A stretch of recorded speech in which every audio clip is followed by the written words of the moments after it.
Does anybody know the name of this church? St. Anne's. Top of the class. Does anybody recognize who is in that statue at the back? You probably just passed it as you came in. Does anybody recognize who is in it? Mary and A little girl. Anne.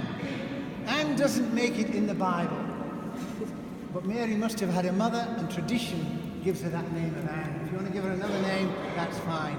But my question to you now is, what is this good mother? This good Jewish Palestinian mother, what is she doing with her daughter there in the statue?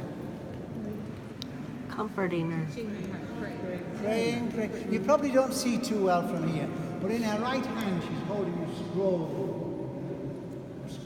of the Bible. I'd ask somebody to go and read it, but it's written in Latin.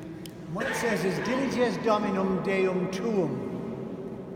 And that comes from the book of, and it's written there, you can go and have a look after if you like. It comes from, do you read the Bible? Yes. It comes from the book of Deuteronomy, chapter 6, verse 4 to 9.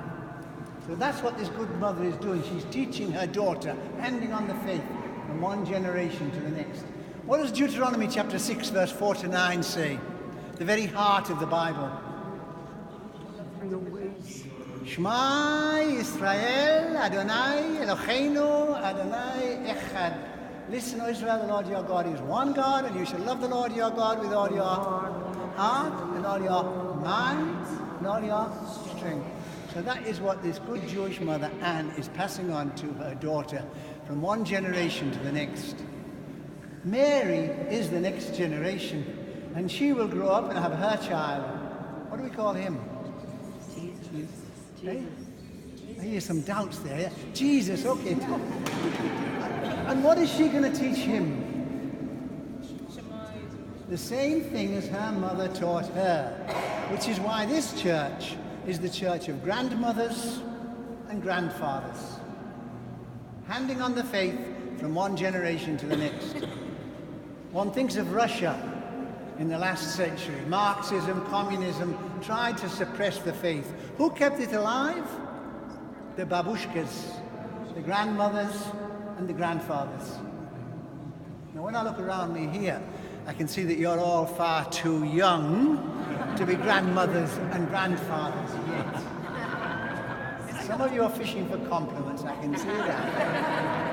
But the time will come when you are grandmothers and grandfathers, and then I ask you to continue reading in that same chapter 6 of the book of Deuteronomy. Because what does it say? Among other things, teach your children. Teach them what? Listen, O Israel, the Lord your God is one God, and you shall love the Lord your God with all your.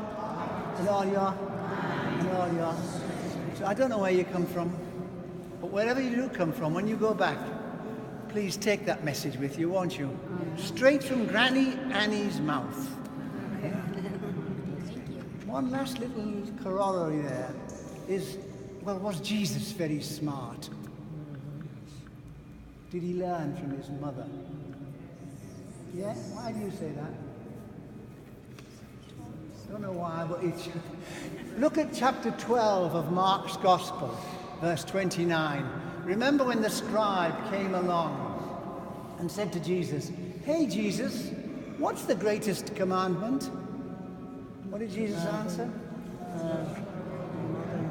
He said, "Shema Yisrael, listen, O Israel, the Lord your God is one God, and you shall love the Lord your God with all your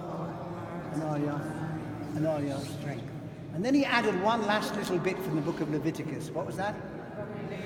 Love your neighbor as yourself. And that is the most difficult part. But try it when you go home.